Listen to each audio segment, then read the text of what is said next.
Hi, I'm Xenowave, and today I'm going to show you how I made this sound.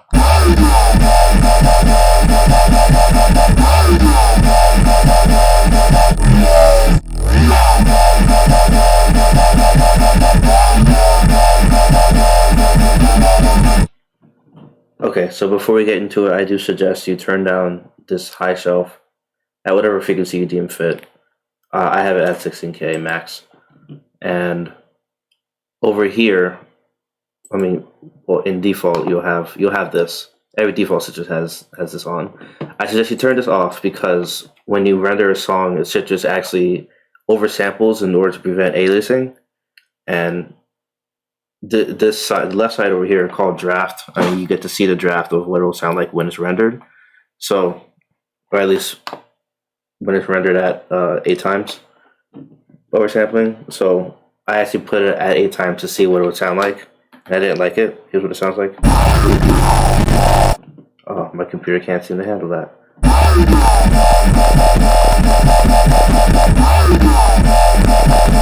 But yeah, if you can even hear a difference in 4 times oversampling. With 8 times, it sounds a bit more squelchier than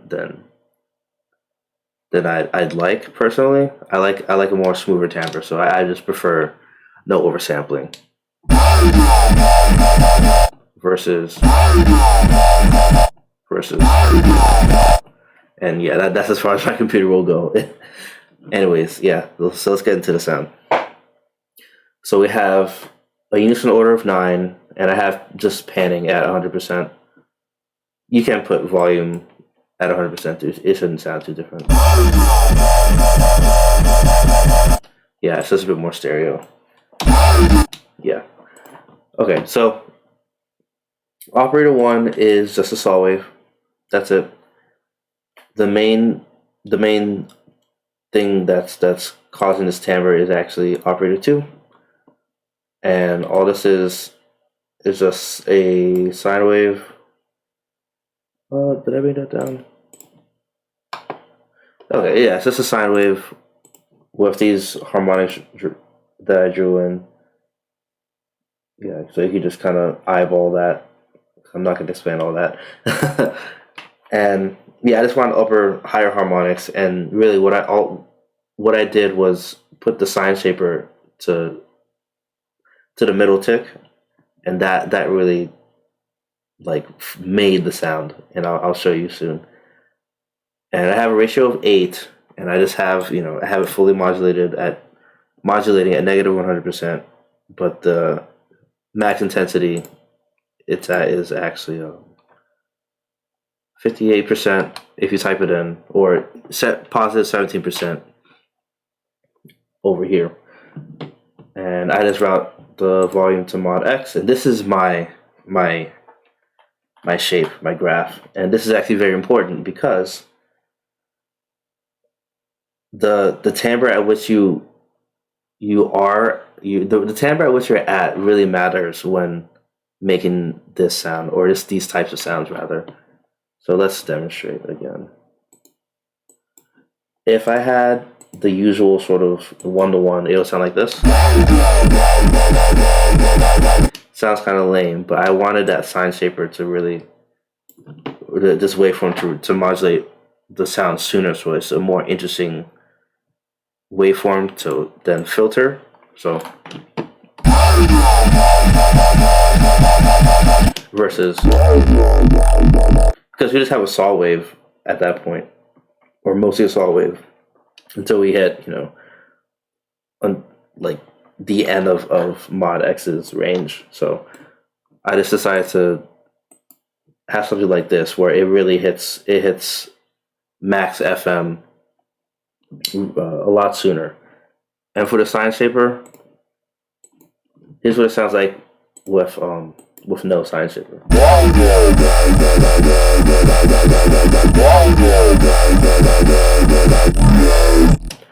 It sounds fine, but I definitely prefer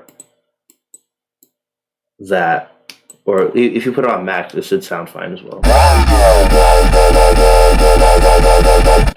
Yeah, I just like it in the middle the most.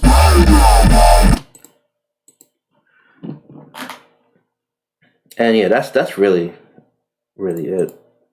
As for the timbres, here's what it sounds like by itself. Actually, kind of funny. But anyways, yeah. Okay, on to 6. Operator 6 is just our sub as usual.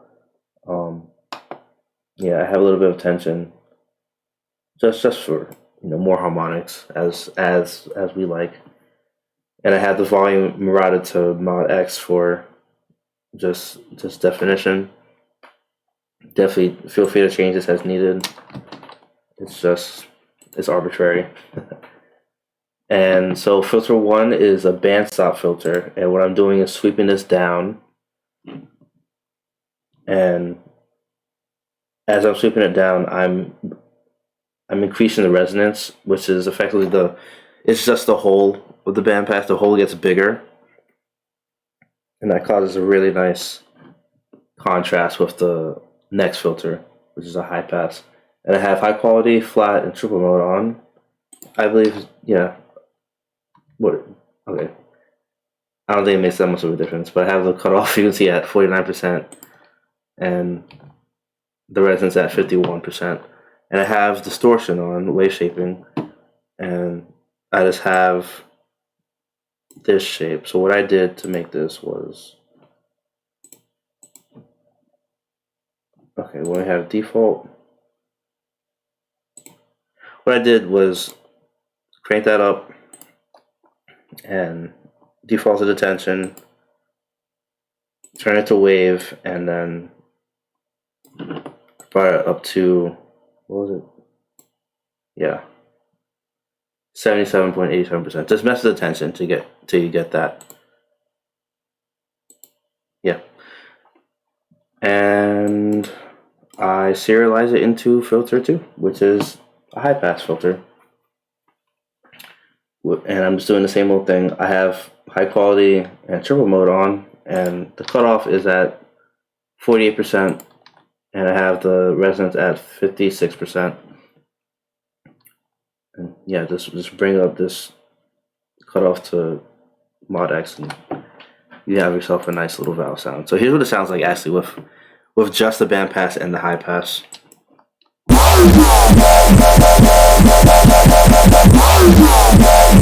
So there's a lot of like unwanted frequencies there.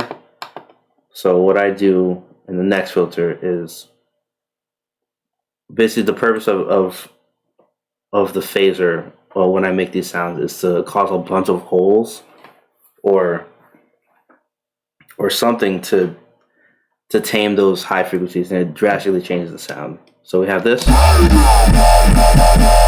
versus this. It sacrifices some of the loudness, but I think it's definitely worth it. I prefer just a better sound over a louder sound. And I have the same volume envelope on filter 3. And I actually have,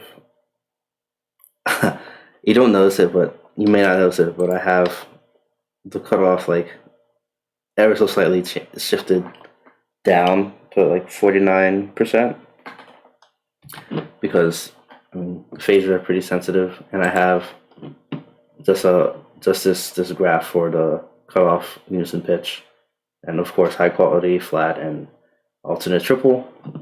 It's just my favorite thing. That's what's causing it. If I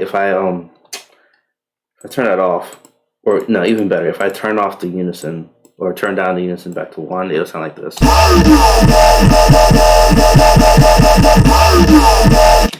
It's not bad, but you can definitely notice like the obvious static phaser on it versus this. So yeah, you can definitely play with that as needed, and always you can just mess with that, play to your heart's content, and also the distribution of the cutoff. And in the effects section, I have no chorus on. I have the same volume envelope or shape graph for mod X, and I have the delay on. I have no feedback, 4 milliseconds, and I have stereo offset 23.2 milliseconds to the right, and I have delay volume at 73%. So here's what it sounds like without the effect. And here it is with the effect. Yeah, and if you want to see the stereo spread. Yeah. I like wide sounds.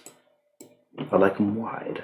Alright, so I have, if you notice, I have these other operators muted because when I was making the sound, I was just kind of discovering other timbres and other things I can do.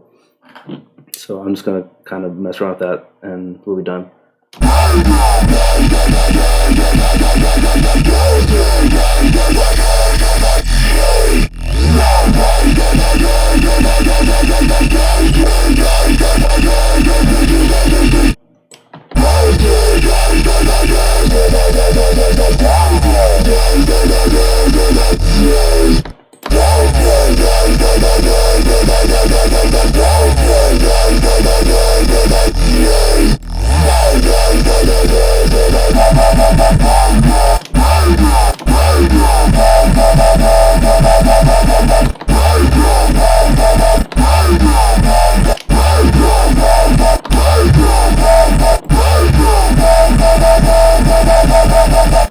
Oh, not to mention, we also can change the waveform of the carrier, and you should get a different sound. Yeah, that's definitely like way more squarier than the previous timbre. If we had a sine, it would sound like a triangle. Not too much different, but saw and square.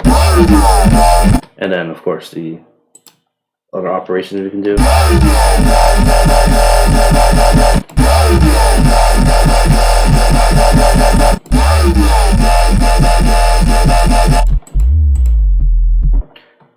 So on and so forth. I just picked saw. Have fun with the sound. It's a very nice little thing. And yeah, that's the sound. If you have any questions, let me know and have a great day.